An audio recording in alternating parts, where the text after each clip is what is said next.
Hi, my name is Luiza. I'm a Brazilian illustrator who lives and works in France. I got invited by Kalorik to work on their campaign to celebrate their 90 years. They also invited me to talk a little bit about my creative process for this campaign.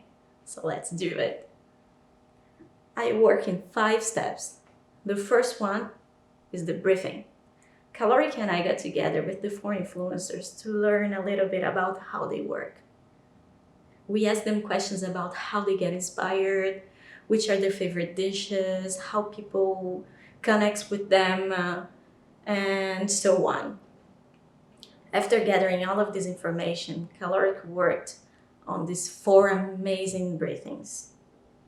Once I got these briefings, I could start the second step of my process, brainstorm. So, from each influencer, I took a group of words that I thought that best described their personality, words that could represent them and their images. So for instance, for Twist of Lemons, I took words like yoga, lemons, cactus, tulips, kale, springs and blooming.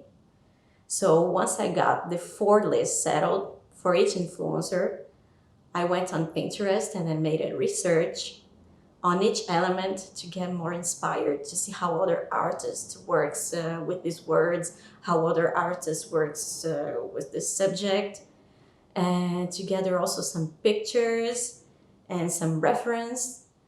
And then I put aside all of these images on a board, and then I made a mood board. So once I got my briefing informations, my mood board, and my 4 lists settled, I'm okay to start my third step, sketching. So the next thing to do is to think about how all of these elements from my list could sit together on a page. So I make a lot of doodles. I just move every element all over the layout. And then I make sure everything is represented nice and clear, and then nothing got lost on the way. So my fourth step is color. At this point, I try to set a mood to the illustration. I try, first of all, to think about which should be the daytime. If I need a morning light, a sunset light, or if it's night, and if I need soft colors or bold colors, if I need a small palette or a big palette with many options. For Genesis, for instance, the illustrations should be at fall time.